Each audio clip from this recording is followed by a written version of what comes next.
Hi friends, welcome back. So happy you're here. I have another episode for you. And if you listened yesterday, then you know what's coming today. Episode 123, The Downward Spiral, Part 2. Starting with a quote. Most likely, the problem won't be around in a year, but my reputation of how I dealt with it will. And this is by Whitney Cummings from the book Tribe of Mentors by Tim Ferriss. Whitney is an American comedian and actress, in case you don't know her. And I want to expand this quote a little. It's not just your reputation, but the consequences, the results of your actions. They will be around as well. And this leads us into part 2 on the topic of the downward spiral. Yesterday was heavy, because we talked about our thoughts and the deep dark places they can lead us into. But what about the actions we take as a response to our thoughts? These actions can also lead us down the spiral, from a little bit of something to the whole extreme. Sometimes it's hard to stop once we start it, but I believe it always starts with a thought. It's okay if I flirt a little bit, right? No harm done to my marriage. Flirting on top of the spiral, infidelity on the bottom. The consequences of your actions. You now made a mark for yourself that is much more difficult to erase than a flirting conversation with your direct report that you find attractive. I find that the downward spiral of irresponsible actions usually starts with this. It's okay if, or nothing will happen if I. The downward spiral isn't always extreme, ending in divorce or jail time. Sometimes it's just one night of way too many drinks, or a week of binge eating, or a month of too many after-party sleepovers and not enough sleep. Not a big deal, right? Problem is this, they add up. And they can add up to a lifetime, your lifetime, where one day you look back and wonder, what did I do? Why did I not accomplish my goals? What downward spirals run through your life repeatedly? On what occasions do you give yourself permission to something that you later cannot control? For some people it's alcohol. They know that one drink can lead to too many, so they stay away.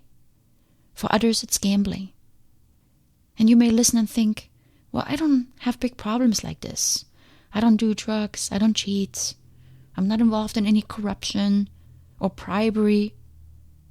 What about the little things in life that make a huge impact? Financial responsibility. Does one purchase lead to many on Amazon? A trip to the mall for one thing you need, filling up your trunk with tons of bags later? Buying things you don't need or that are beyond your means. What about the relationships in your life? Do you call your friends only when you have problems?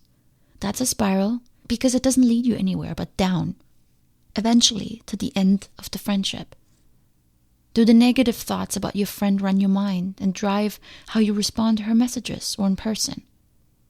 We are coming to the end of the year, and for many this is a time for the downward spiral. We become unfocused. Whatever takes the focus off, shopping, parties, extra time off. But for many, it's a time that turns into a downward spiral. And often it starts with, oh, it's okay. It's the holiday time. And so you start. Taste all the goodies that show up at work. Eat too much at the holiday dinners. Drink too much. Stay out late. Neglect exercise and sleep too little. And the results? You feel bad. Have you ever noticed how, after you had such a day or a streak of several days, how hard it is to get yourself back together?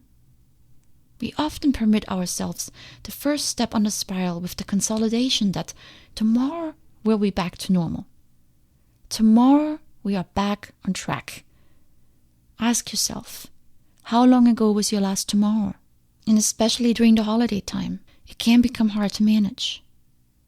That is why New Year's resolutions are so difficult, because they start with a tomorrow, after days or even weeks or years of not doing something. Magically, we think we can turn old habits around in one day. Just like we tackle our thoughts that lead us down the spiral, we need to do the same with our bad behaviors. We need to go after them. Remember yesterday's episode? Refocus and distract. Get back on track with your actions. Shift your focus away from the stuff that threw you off course, the parties, the excessive food, the extra alcohol, and get back on track. Refocus back on your goals and distract yourself by doing what you know is best. For me, this distraction is slipping back into my routine, even if I don't feel like it. This may mean making my morning shake, even if I had a big dinner, because it gets me back on track. The best part is, it not only gets you out of the spiral, but it also makes you feel better. The distraction away from bad is focusing on the good. Remember how good you felt when you ate the right food, you move your body, you get the right amount of sleep, and have caring interactions with the people in your life? That needs to be your North Star. We all fall off, one day or two, but get back on track as quickly as you can, because the spiral goes downward. It's not a loop. It goes downward because it usually gets worse. 1 piece of cake or 2 pieces tomorrow. 1 cookie today or 2 donuts tomorrow. 1 day missed at the gym turns into weeks, and then only 1 or 2 times every other month. It's so hard to get back on track the longer you allow yourself to wander. Sometimes I go a little extreme on this, almost like a little punishment. When I ate too much one day, I may fast next day. When I neglected my workouts for too long, I may go extra hard the next day. When I see myself slipping with my morning routine and get up too late, I start setting my alarm even earlier than normal, just because. Most likely, the problem won't be around in a year, but my reputation of how I dealt with it will. My decision today will affect me in the long run. The weight I put on in 2 weeks of binging on junk food may take months or years to get off. The focus you lose on your work because you're running in reactive mode can cost you promotions and even relationships at work. Follow your path. Stick to your goals. Get out of these endless spirals and live in accordance with your beliefs. And then use tools to help you. I provide many in my episodes, and I will continue doing so. But don't spend too long on the spiral. What's okay today turns into an excuse tomorrow, and then a problem next month when you pay the price. So take caution when you permit yourself to veer off course. Know what you can control and what not. Stay focused, especially on the things that are hard for you. Alcohol for me, not an issue. Chocolate ice cream, different story. So you gotta know your triggers and be clear on what matters to you. And once you know that, then you follow your path and you stick with it as much as you can.